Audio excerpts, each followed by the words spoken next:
Estamos iniciando mais um Ambulante TV. No programa de hoje, vamos levantar as questões sobre as políticas ambientais no Rio de Janeiro Olímpico e os impactos dessas escolhas na vida dos moradores e da cidade. Para falar sobre o tema, convidamos o ecologista Sérgio Ricardo. Em seguida, será exibido o vídeo produzido pelo Rio Mais Tóxico, que apresenta os impactos ambientais sofridos pelos moradores de Santa Cruz com a implementação da companhia siderúrgica da TKCSA na região. Agora vamos iniciar o nosso noticiário com as principais pautas da semana.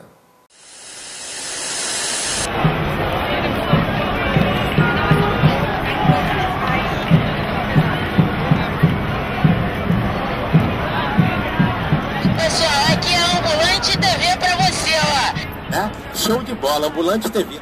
No Rio de Janeiro, para receber o prêmio de personalidade SUR 2015, José Mujica, ex-presidente do Uruguai, se reuniu com os estudantes na UERJ no dia 27 de agosto. A concha acústica da universidade ficou lotada, com a presença de milhares de estudantes, movimentos sociais e entidades.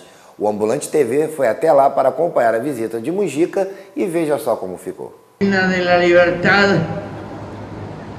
también se gana con los valores con que se vive. No puedes luchar por la justicia, por la igualdad, por levantar la pobreza y mirar desde la altura la pobreza de los demás. Has de aprender a convivir con la sociedad así como es. Esto significa que tienes que en cuerpo y alma servir y vivir con los valores de la mayoría, y cuando la mayoría mejore, mejorarás tú, pero no antes.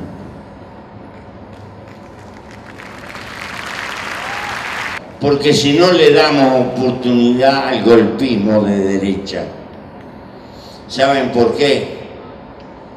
Porque la gente deja de creer en sus herramientas naturales, que son los partidos progresistas de cambio, y deja. Y al dejar de creer, pierde la confianza. Y cuando pierde la confianza no le queda otra cosa que cada cual haga la suya. Y eso es el mundo de la fiera.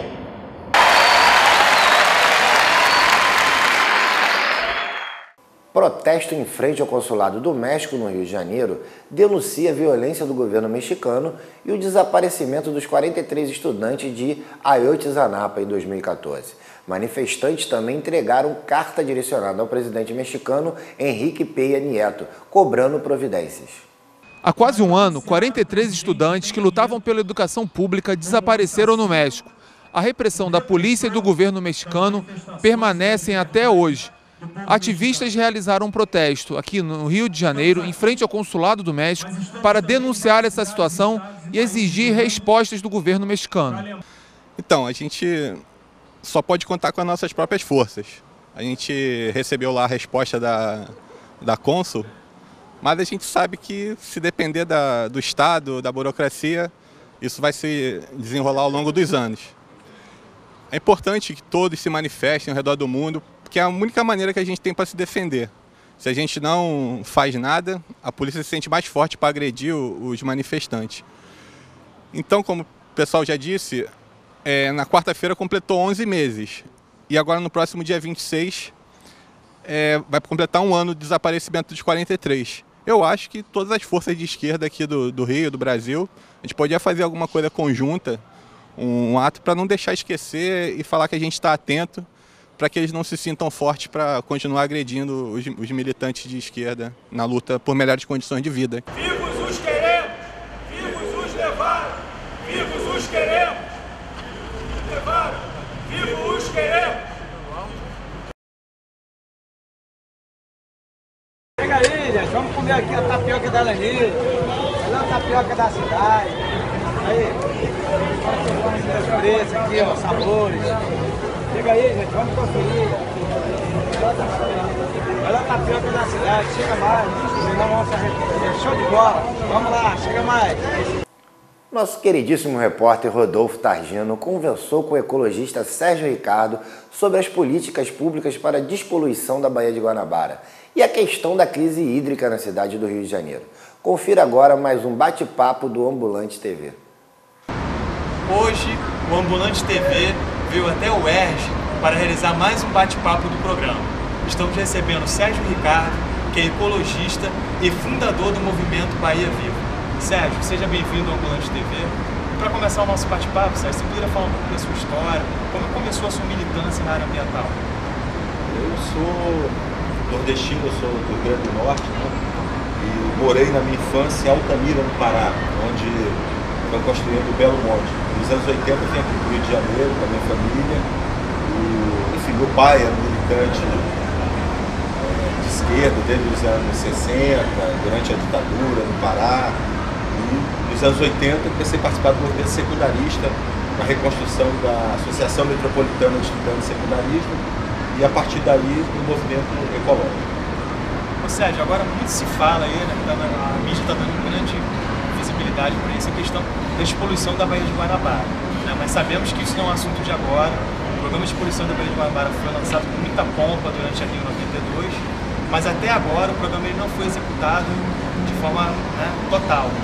Por que é tão difícil o programa ser executado de despoluição da Baía de Guanabara e por que isso ainda não virou uma realidade? A Olimpíada de 2016 trouxe para a pauta política novamente a despoluição da Bahia, em função de um compromisso que o governo do estado assumiu de despoluir 80% da Baía de Guanabara até 2016.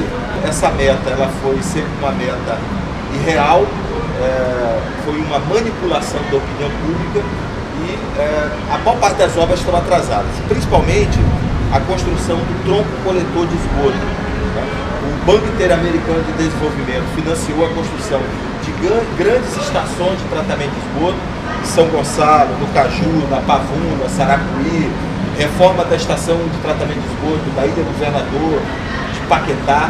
No entanto, a contrapartida do governo do estado, através da SEDAI, que seria a construção dos troncos coletores, a maior parte não saiu do papel, né? Como, por exemplo, todo o esgotamento sanitário da Zona Norte do Rio de Janeiro, que lança do canal do Cunha, nós estamos falando aí de algo em torno de 2,5 milhões de pessoas, essa obra sequer foi iniciada, né? E em função disso, nós temos hoje uma situação que eu não considero um problema ambiental. A situação da Baía de Guanabara hoje é um problema de saúde pública. Recentemente, o secretário de Estado do Meio Ambiente, né, ele mergulhou na Baía de Guanabara para comprovar que os jogos, que as competições podem ser realizadas com total segurança. Como é que você avalia esse ato extremo do secretário? O local onde o secretário mergulhou, na entrada da Baía de Guanabara, a maré estava muito alta. Então ali tem uma grande renovação de água da Baía de Guanabara. Tem um desafio no Facebook, no evento, que é convidando o secretário André Corrêa para mergulhar no canal do Cunha. Essa aí eu iria até para assistir. Há muita propaganda enganosa em torno da despoluição da Baía de Guanabara, mas efetivamente o que nós temos visto hoje é que a Bahia vive um processo intenso de poluição. Isso não foi revertido nesses 20 anos do programa de poluição.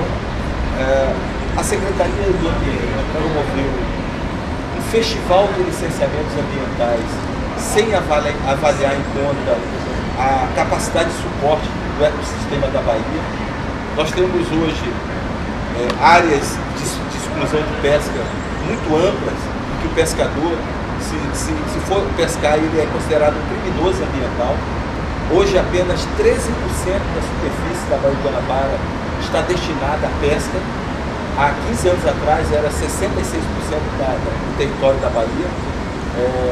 O pescador hoje ele tem que ir para alto mar para pescar, só que ele é artesanal, ele não tem uma embarcação grande, embarcação adequada. Então, na verdade, nós estamos vivenciando um forte empobrecimento das comunidades pesqueiras. Desde 2013 nós estamos vivendo uma seca prolongada, tá?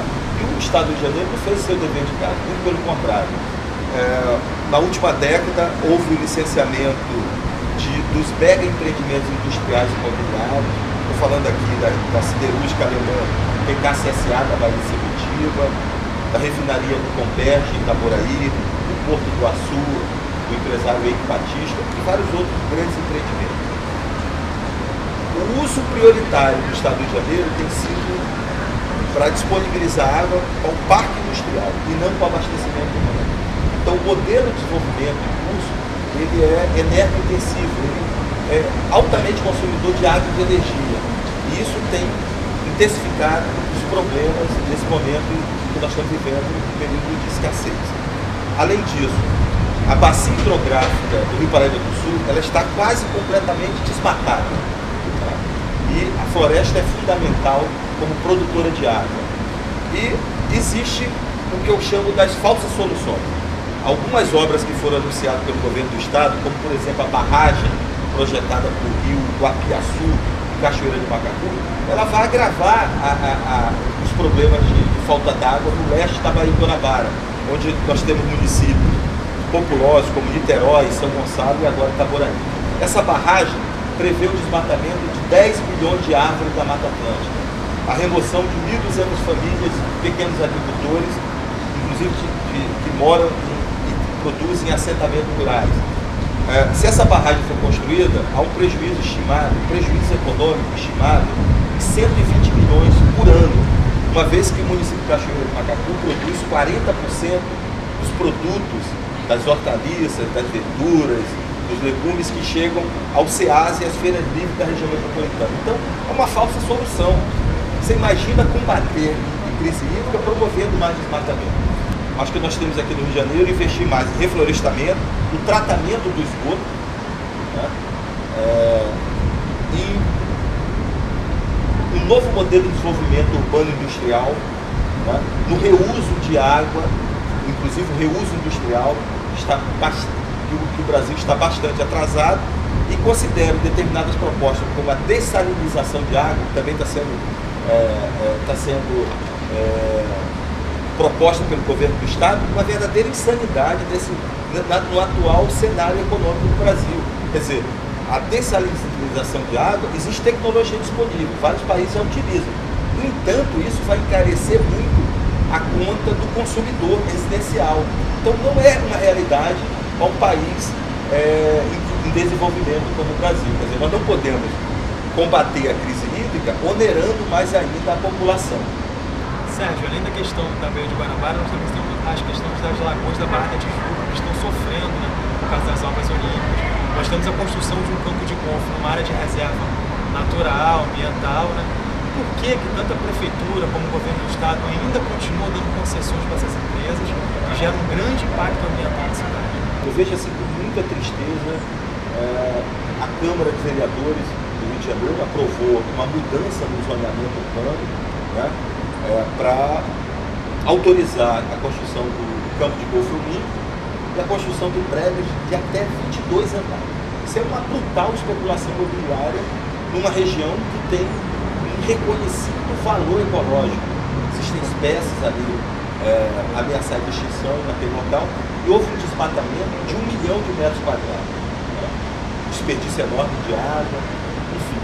Então essa é uma lógica de transformação dos espaços públicos em mercadoria, uma lógica de privatização dos bens da natureza e também dos espaços públicos. Isso também está ocorrendo agora na Marina da Glória, né, onde já cortaram várias árvores, fizeram uma concessão ali bastante suspeita, bastante complicada, né, que não tem legalidade naquela concessão. Né. A ideia de transformar parte do aterro do Flamengo, a Marina da Glória, um shopping center e não um espaço público. Tá? Essa é uma lógica de gestão capitalista da cidade. Nós estamos combatendo isso, é o que os movimentos sociais fazem. E eu quero te dizer o seguinte, para despoluir a Baía de Guanabara, combater a crise hídrica, proteger a Mata Atlântica, existem tecnologias que são conhecidas no nosso país de longa data. O que nós precisamos é que a sociedade se mobilize para cobrar políticas públicas, políticas ambientais, políticas de saneamento, de proteção da Mata Atlântica mais efetivas. Neste mês, a Assembleia Legislativa aprovou 3 mensagens do governo do estado. Todas elas caminham para a privatização das unidades de conservação, para a transformação de unidades de conservação, que são os parques, as áreas de proteção ambiental, transformá-las em PPPs, autorizando a gestão dessas unidades, que foi o que restou de Mata Atlântica do Estado do Rio de Janeiro, né? Transformá-las em parcerias público-privadas, né? Inclusive a disponibilização de todas as verbas ambientais, das multas ambientais, de compensações ambientais, recursos do Fundo Estadual de Conservação Ambiental, todas elas poderiam ser geridas por bancos e não pela administração pública. Sério, muito obrigado por aceitar o nosso convite, muito obrigado pela entrevista. Vida longa e eterna à natureza e ao vivo. É isso, Bahia Viva, né? Obrigado aí pelo convite. Chegamos ao final de mais um bate-papo do nosso programa. Continue acompanhando a programação do Ambulante TV e até a próxima. Agora vamos exibir um vídeo produzido pelo projeto Rio Mais Tóxico, que mostra desmatamentos, impactos ambientais e os problemas de saúde que atingiram os moradores de Santa Cruz, na zona oeste do Rio de Janeiro, com a instalação industrial da siderúrgica da TKCSA.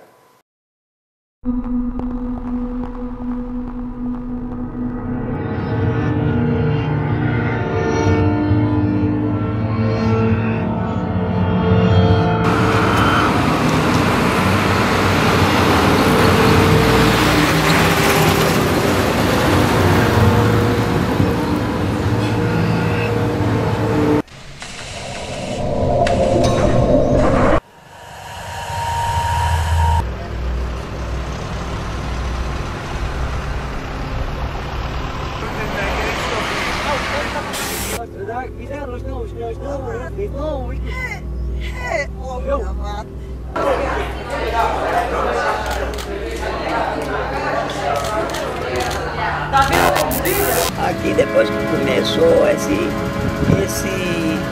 indústria aí atrás, começou logo primeiramente vindo muita poeira, começou a bater estaca aí, a minha casa está toda rachada, entendeu? Principalmente o quarto está quase caindo e eu não tenho condições de arrumar.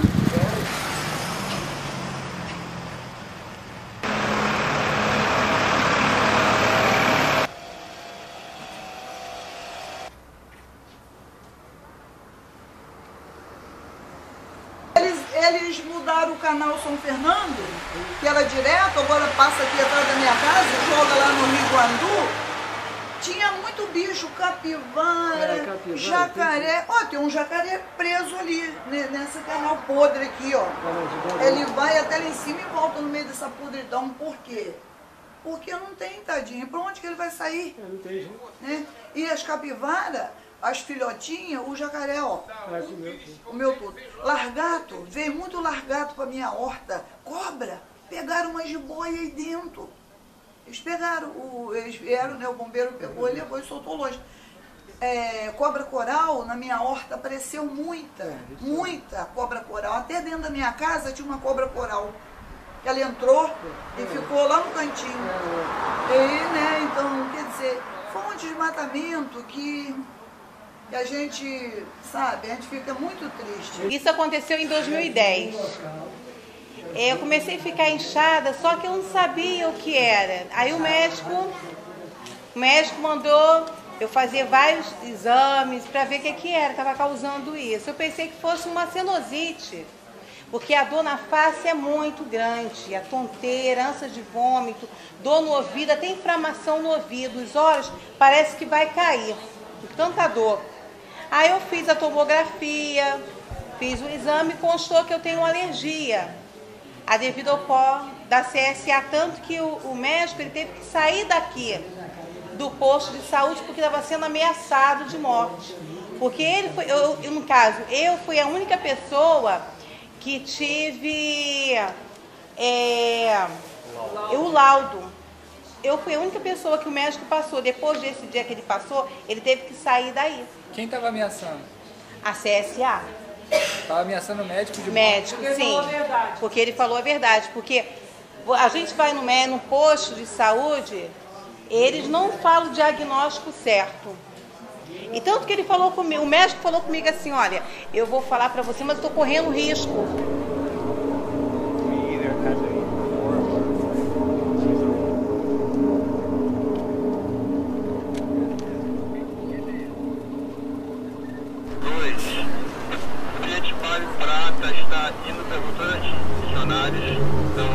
A CSA lembra que em tempos da Rio Mais 20, como o mundo todo está de olho no Rio de Janeiro, algumas pessoas, com base em acontecimentos do passado, se deixam influenciar por informações erradas e radicalismos panfletários.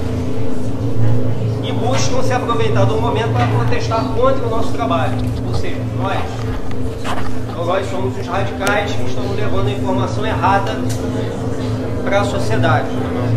E que algumas organizações planejaram excursões nos arredores da empresa, que segundo alegam, falando que nós alegamos, que a CSA impacta socialmente a região metropolitana do Rio de Janeiro. Entre os dias 15 e 17 desse mês, sexta, sábado e domingo, um grupo denominado Rio Mais Tóxico agendou visitas com 2 ônibus por dia, trazendo jornalistas e ativistas para interagir com membros da comunidade do entorno. No dia 17, inclusive, tem uma visita pela Baía de Sepetiba. Poderá haver manifestações em nossos portões. Nessas horas, precisamos garantir a tranquilidade de todos, bem como a segurança e o bem-estar dos nossos empregados. Nós estamos colocando em risco a tranquilidade, a segurança e o bem-estar dos empregados.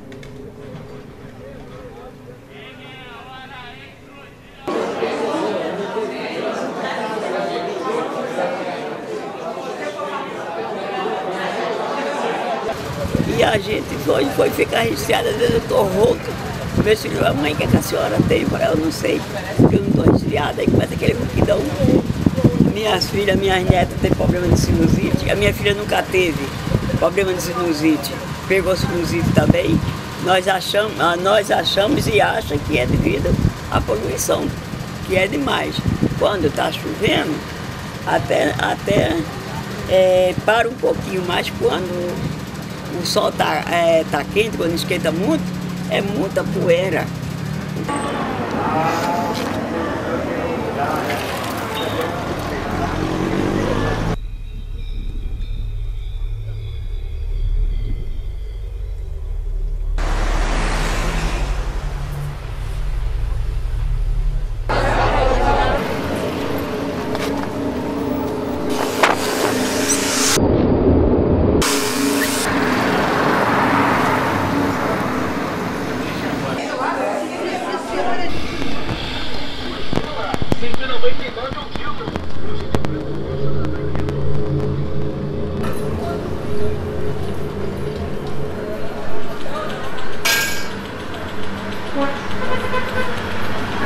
Os próprios projetos e plantas da empresa não mostravam casas assim do lado, tão próximas para os acionistas da ThyssenKrupp na Alemanha.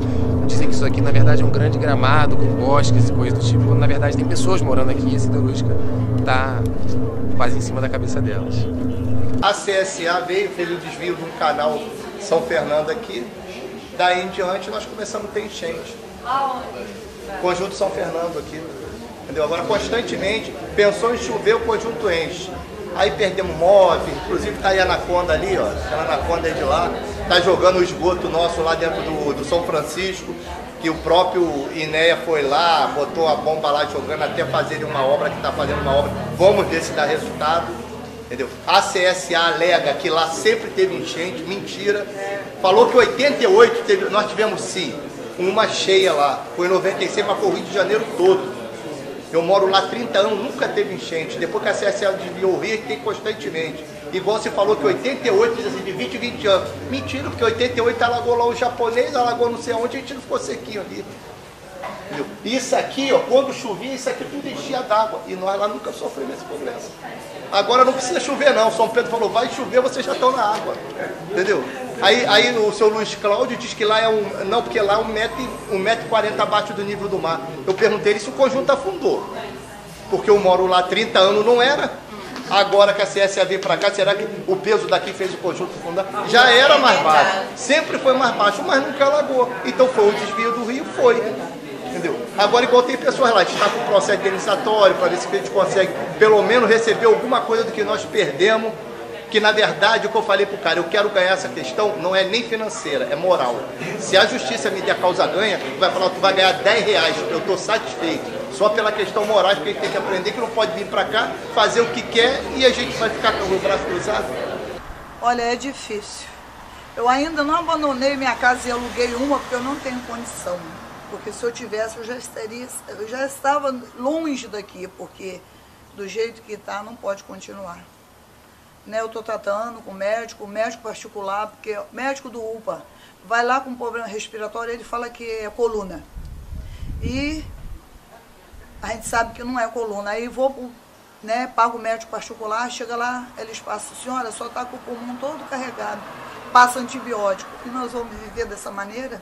O moço lá, que mora na pedra, sabe que o pessoal da pedra vem pescar aqui na parte que era mais funda, que era mais larga. Aqui é que tinha o robalo, tinha tainha, tinha curvina, tinha outros peixes, um monte de peixe. E o robalo, por exemplo, que tem em Sibitiba, tem uma peixaria que chama o Rei do Robalo. Sabe por quê? Porque ele tinha 2 canoas pescando. Essas 2 canoas tinha dia de matar 40 robalos desse tamanho assim, com 40 quilos, 30 quilos cada um.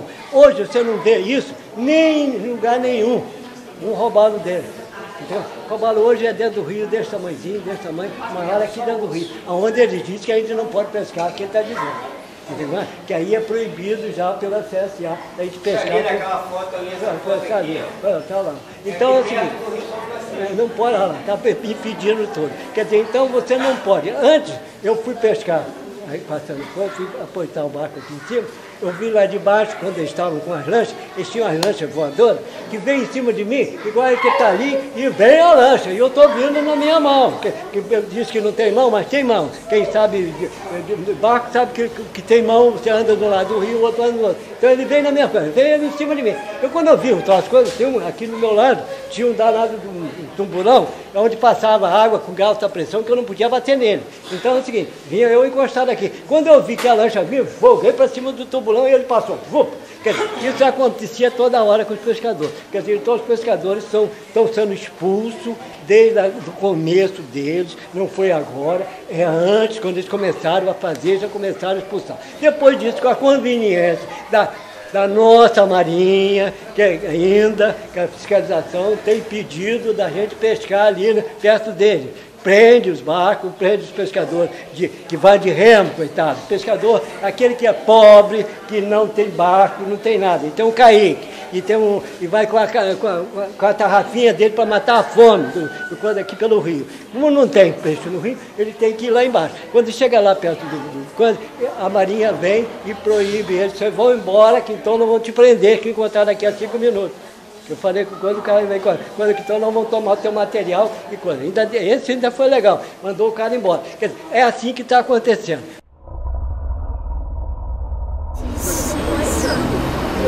É 2 potinhos de quê? Poeira. Poeira top. É que esse negócio da CSA aí que já deixou um monte de gente doente. Deixou um monte de gente doente. A minha tia já ficou por causa disso doente. A moça do lado, nossa vizinha já reclamou um monte de vezes por causa disso, por causa da filha dela. A gente reclama. Reclama, não pode reclamar. Muita gente doente aqui?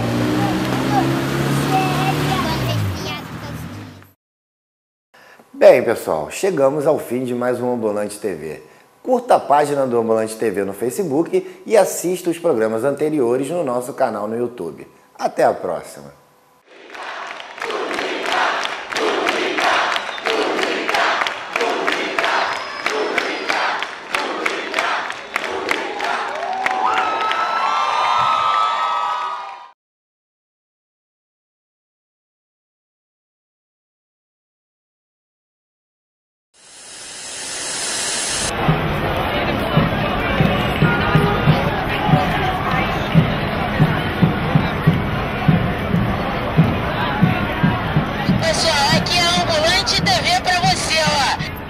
Show de bola, Ambulante TV.